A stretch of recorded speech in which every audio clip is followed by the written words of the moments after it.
নমস্কার বন্ধুরা, সকলকে আমার চ্যানেলে স্বাগত। রাজ্যের সরকারি কর্মচারী এবং পেনশনারদের ডিএ মামলা নিয়ে গত 5ই ফেব্রুয়ারি 2026 সুপ্রিম কোর্টের তরফ থেকে যে ঐতিহাসিক রায় প্রদান করা হয়েছিল, সেই রায় অনুযায়ী যে ডিএ প্রদান করতে হবে রাজ্যকে, রাজ্য ডিএ প্রদান করলো কি করলো না বা কিভাবে করলো তাই নিয়ে সুপ্রিম কোর্টের তরফ থেকে একটি কমিটি গঠন করা হয়। এবার এই কমিটি সুপ্রিম কোর্টের কাছে রাজ্যের সঙ্গে তাদের আলোচনার বিষয়বস্তু এবং রাজ্য কোন কোন পদক্ষেপ গ্রহণ করতে চলেছে বা কিভাবে এই ডিয়ারনেস অ্যালাউন্স পে করতে চলেছে তাই নিয়ে তাদের রিপোর্ট জমা দিতে চলেছে সুপ্রিম কোর্টে।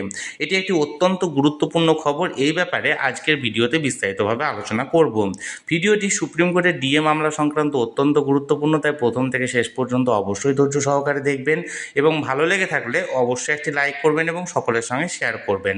আর সেই সাথে চ্যানেলে প্রথমবার হলে অবশ্যই চ্যানেলটিকে সাবস্ক্রাইব করে নিতে ভুলবেন না। তাহলে চলুন আমরা বিস্তারিত জেনে নিই।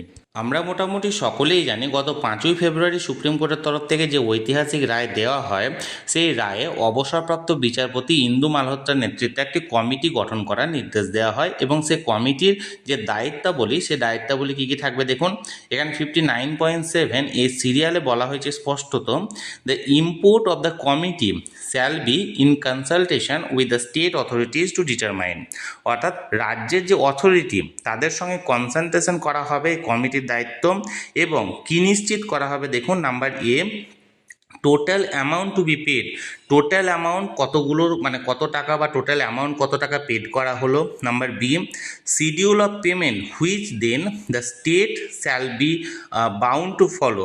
কোন কোন পেমেন্টের শিডিউল তৈরি করা হলো, অর্থাৎ ইনস্টলমেন্টের শিডিউল তৈরি করা হলো যেটা স্টেট গভর্নমেন্টের তরফ থেকে মেনে চলতে বাধ্য থাকবে। Number C, periodically verify the release of the amount, এবং সেই নির্দেশ মতো টাইম টু টাইম অর্থাৎ পিরিয়ডিক্যালি রাজ্য সেই টাকা রিলিজ করছে বা অ্যামাউন্টটা রিলিজ করছে।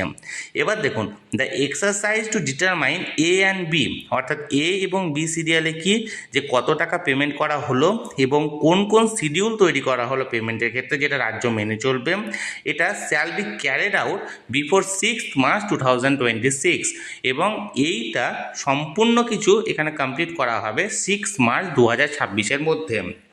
আজকে হচ্ছে 5ই মার্চ 2026, অর্থাৎ আজকের মধ্যে এই কমিটির যে মুখ্য দায়িত্বগুলো থাকবে সেই দায়িত্ব রাজ্যের সঙ্গে কনসাল্ট করা এবং রাজ্য কত টাকা দিল, তারপরে কোন কোন পিরিয়ডিক্যালি দেবে বা কোন কোন ইনস্টলমেন্ট তৈরি করা হবে এগুলো, এবং ঠিকঠাকভাবে যথাযথ পেমেন্ট করছে কিনা সেটা।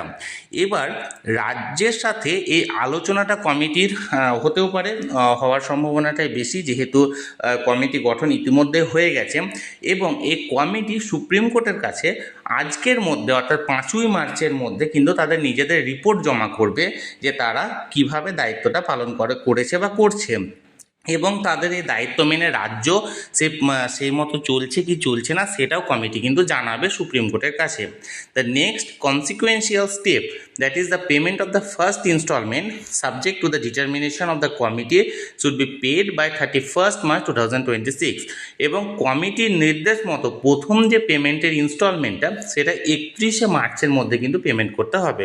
তাহলে সব থেকে যে গুরুত্বপূর্ণ বিষয় সেটা হচ্ছে গত 5ই ফেব্রুয়ারি সুপ্রিম কোর্টে যে রায়টা দেওয়া হয়েছিল, সেই রায়ের পর 30 দিনের সময় দেওয়া হয়েছিল, অর্থাৎ 1 মাসের সময় দেওয়া হয়েছিল যে কমিটি গঠন এবং কমিটি নিজেদের রিপোর্ট পেশ করবে যে রাজ্যের সাথে কি সদর্থক তাদের আলোচনা হলো, রাজ্য কোন কোন পদক্ষেপ মেনে বা কোন কোন শিডিউল মেনে তাদের ডিয়ারনেস অ্যালাউন্সের এরিয়ার পেমেন্ট করছে বা আগামী দিনে করবে বা কত টাকা তারা পেমেন্ট করলো, এবং সমস্ত কিছু নিয়ে 6 মার্চের মধ্যে, অর্থাৎ 6 মার্চের মধ্যে বা 6 মার্চের আগে মানে হচ্ছে 5ই মার্চের মধ্যে তারা রিপোর্টটা জমা দেবে। তাহলে আজকের মধ্যে কিন্তু কমিটি সুপ্রিম কোর্টের কাছে নিজেদের এই রিপোর্টটা জমা দিতে চলেছে। এখন এই রিপোর্ট জমা দেওয়ার পর কমিটির সাথে কি আলোচনা হয়েছে না হয়েছে সেটা পাবলিকলি এখনও পর্যন্ত এটা অ্যাভেলেবেল নয়।